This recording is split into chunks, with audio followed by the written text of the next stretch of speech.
Olá, prezados acadêmicos, tudo bem com vocês? Neste encontro, procuraríamos refletir de que maneira o ensino de língua portuguesa pode colaborar com a construção da identidade cultural no resgate da dignidade, tanto dos afrodescendentes quanto dos segmentos indígenas.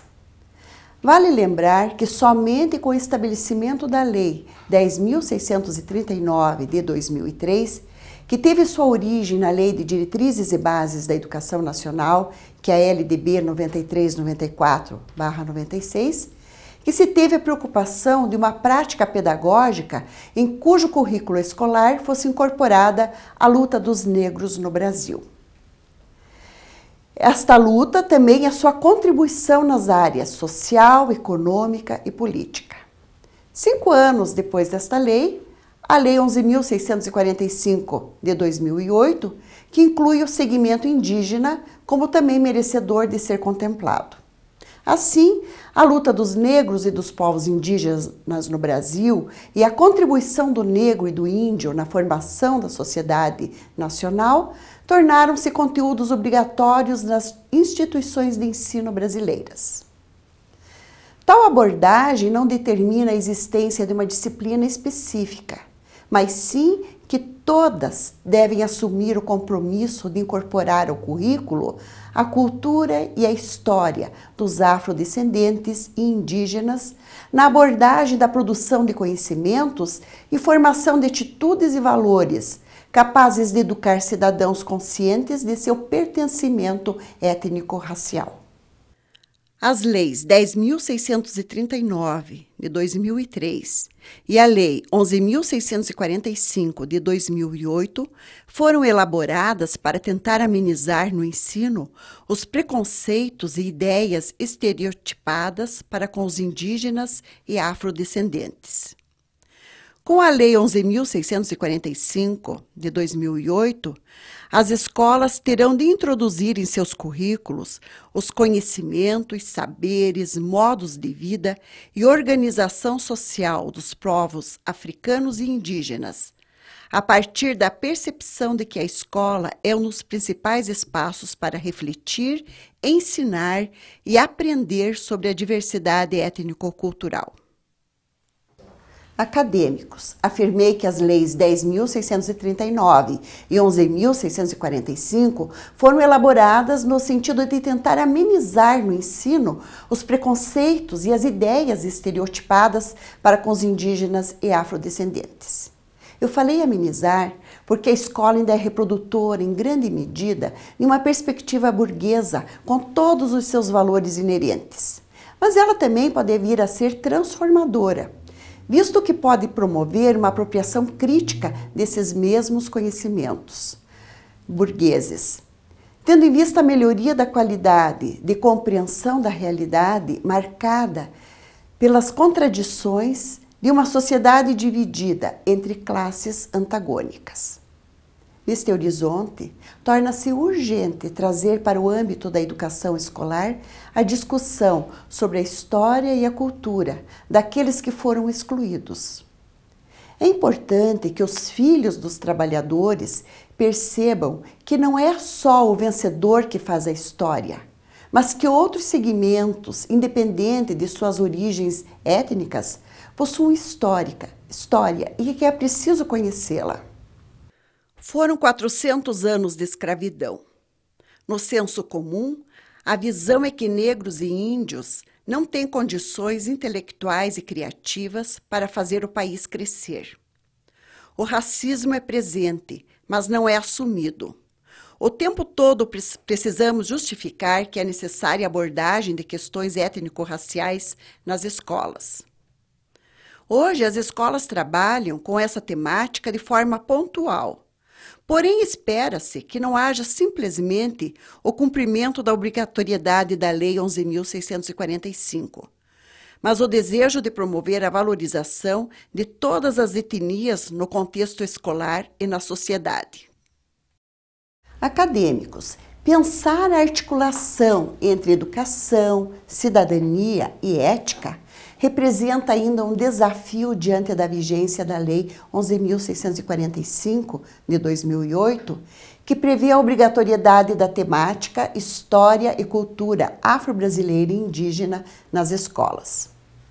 Especificamente na disciplina de língua portuguesa, acreditamos que se faz necessário examinar as linguagens como veículos das transformações históricas e culturais.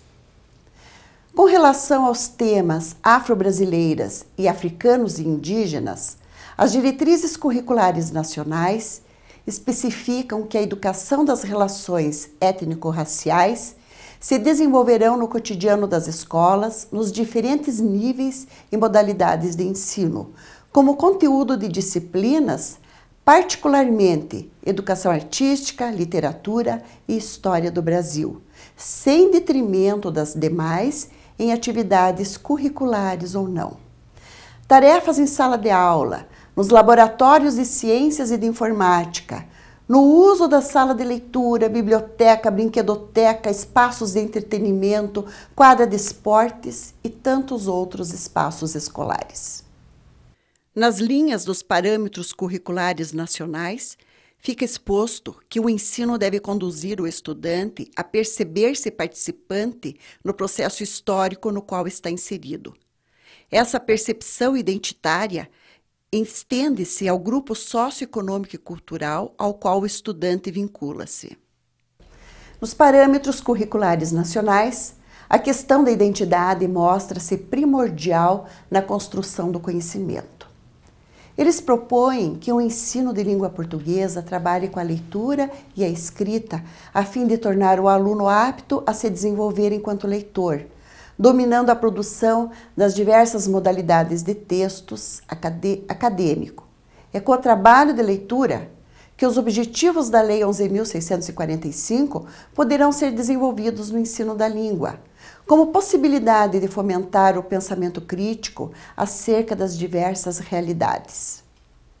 No trabalho com língua portuguesa, o professor sensível a questões raciais selecionará textos capazes de provocar nos alunos a reflexão acerca das africanidades e cultura indígena, de forma a desconstruir estereótipos e promover a construção de imagens positivas de negros e índios, e, em consequência, de outras minorias étnicas.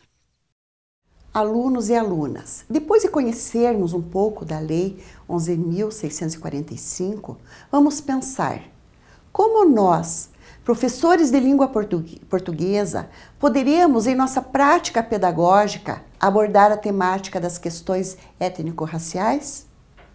Farei primeiramente uma abordagem para os anos finais do ensino fundamental e ensino médio. Insistentemente, temos falado que o ensino da língua ocorre por meio de práticas sociais, que se materializam em textos de diferentes gêneros discursivos. Assim, pode-se, por exemplo, trabalhar com textos de opinião, reportagem, poesia, notícia, crônica e outros que enfoquem questões como racismo, cultura e história dos povos africanos e indígenas. Após a seleção de textos, como já falei, de variados gêneros discursivos, o professor engendrará o debate, a discussão, promovendo assim as práticas discursivas da leitura e da oralidade. Após este amplo debate, no qual o aluno se apropriará de conhecimentos e da formação de ideias, será realizada a produção textual. Faço aqui um parênteses para dizer que todo trabalho com língua culmina na produção textual, ou seja, na escrita. No entanto, o aluno só terá condições de produzir um texto se ele tiver o que dizer, ou seja, se apropriar daquilo que Paulo Freire chama de conhecimento de mundo. Após a produção textual, será feita a análise linguística do texto, que é o momento de reflexão acerca do pensamento do aluno e dos fenômenos linguísticos utilizados para escrever o texto. É quando aluno e professor refletem sobre os elementos da língua imprescindíveis para a coesão e coerência do texto. É a oportunidade para verificar parágrafo, se as ideias estão bem costuradas, que é a coesão. Se o texto é coerente, isto é, se ele apresenta unidade de pensamento, se há observância e concordância, enfim, é o estudo da gramática, porém feita de uma forma reflexiva.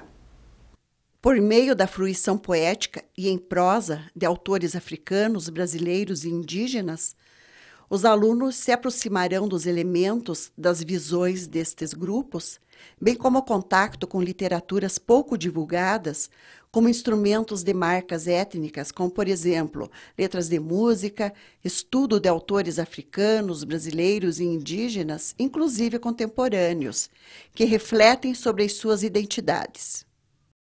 Acadêmicos, pensamos que com estas, entre outras ações, possamos auxiliar a diminuir o racismo ainda tão presente nos textos veiculados na escola e na sociedade.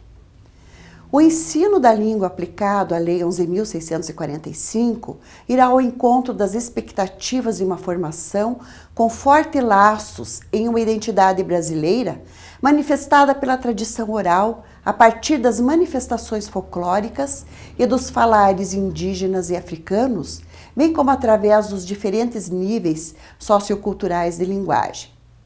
Assim, pode-se trazer para a sala de aula contos e lendas indígenas ou africanas, cantigas, parlendas, receitas culinárias e outras. Vocês devem estar se perguntando, onde encontrar textos relevantes que abordem a temática preconizada na Lei 11.645? Primeiramente, eu posso afirmar que o professor, ao longo de sua prática, vai desenvolvendo uma sensibilidade acerca do assunto e encontrará amplo material no seu cotidiano, seja em jornais, revistas, propagandas. Há também alguns sites na internet que são muito interessantes, entre os quais eu destaco a Cor da Cultura, que é disponível no www.acordacultura.org.br. Agora eu quero sugerir uma forma de trabalho com alunos dos anos iniciais. E nesse sentido, nada melhor que a literatura infantil, não é mesmo? A literatura infantil é uma ferramenta eficaz para trazer ao cotidiano da escola reflexões acerca do preconceito e estereótipos étnico-raciais. Para a prática, sugiro a história Menina Bonita do Laço de Fita, de Ana Maria Machado, que fala de uma menina com pele escura, por quem um coelho se apaixona completamente. Este coelho quer ter uma filha pretinha, porém não sabe como, pois ele é branquinho. Por meio do texto pode-se desenvolver o tema da diversidade, não somente com o objetivo de apresentar aos alunos a riqueza da diversidade étnico-cultural brasileira, mas para que as crianças se apropriem de valores como o respeito a si próprias e ao outro, além de elevar a autoestima do aluno negro. Uma atividade bem bacana consiste em ler o livro para os alunos, parando em cada página, mostrando as imagens, destacando as palavras e expressões que valorizam a menina, que a retratam como bela. Era uma vez uma menina linda, linda. Os olhos dela pareciam duas azeitonas, daquelas bem brilhantes. Os cabelos eram enroladinhos e bem negros, feitos fiapos da noite. A pele era escura e lustrosa, que nem o pelo da pantera negra quando pula na chuva. Os adjetivos e comparações empregados pela autora vão além de aguçar a fantasia infantil. Eles invocam um conceito positivo da menina, valorizando nela aspectos como cabelo e cor da pele, que normalmente são ocultados quando a personagem é negra. A formosura natural da menina ganha enfeites que avigoram seu encanto, dando a ela ares de personagem de contos de fada, pois, ainda por cima, a mãe gostava de fazer trancinhas no cabelo dela e enfeitar com um laço de fita colorida. Ela ficava parecendo uma princesa das terras da África, ou uma fada do reino do lar. Esses dois trechos cooperam para que, ao imaginário infantil, a menina seja exibida como uma bela princesa de contos de fadas, o que é muito positivo e alça a autoestima da criança que se identificará com a heroína. Indagar aos estudantes se eles têm uma ideia do porquê do coelho almejar ter a cor da pele da menina, será que ele não está satisfeito com a própria cor? Comentar com as crianças as respostas dadas. Esta história também poderá ser encontrada em sites ou no YouTube. Assim torna-se bastante acessível. Outro livro que poderá ser levado para a sala de aula é O Menino Marrom, de Ziraldo, que revela, acima de qualquer discussão étnica ou racial, a profunda lealdade e amizade que se estabelece entre dois garotos, o menino marrom e o cor-de-rosa. E assim os amigos seguem se deparando com revelações sobre as diferentes colorações e grupos étnicos ao longo do seu aprendizado escolar. Ele também nos revela que o protagonista não se importa de ser rotulado como um garoto preto. No livro não há qualquer demagogia ou concessão por conta das diferentes raças, e sim uma interação normal entre dois amigos. A temática explorada por Ziraldo pode ser amplamente trabalhada em sala de aula junto ao leitor infanto-juvenil. Neste sentido, esta obra pode colaborar com a indispensável discussão sobre atitudes discriminatórias e intolerância racial. Em relação aos povos indígenas, cabe destacar que não se pode mais ter uma visão ingênua e romântica do índio, pois muitos deles saíram de suas aldeias. Contudo, a visão de que o índio que sai da aldeia abandona a própria cultura ainda persiste como preconceito. Será que o índio que sai da aldeia, o índio que conquista um diploma universitário, deixa de ser índio? Claro que não. Em relação à cultura indígena, sugiro que vocês, acadêmicos, conheçam um autor índio que se chama Daniel Munduruku, que diz: "Escrevo para me manter índio".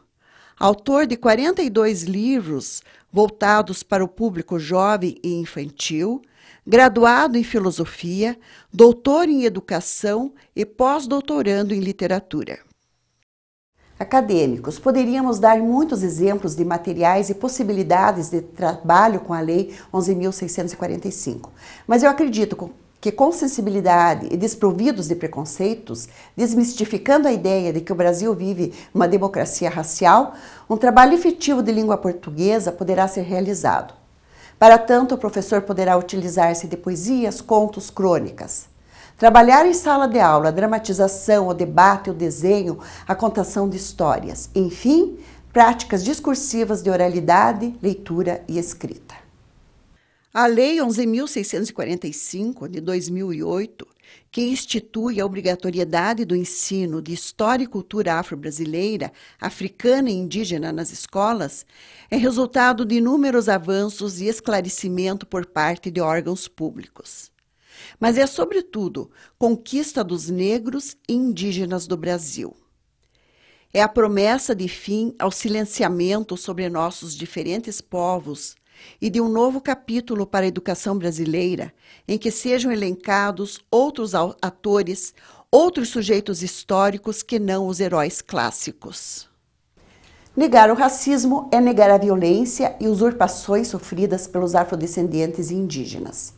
Cabe às escolas, aos gestores, professores e discentes estarem atentos e esforçarem-se no sentido de estabelecer o respeito às diferenças. Os desafios ainda são muitos. Precisamos implementar uma educação amparada no respeito, como exposto nos PCNs que regem o ensino no Brasil. Agora, de posse de muitas sugestões, é colocar em prática ideias e concepções. Vamos lá? Um abraço e até a nossa próxima aula.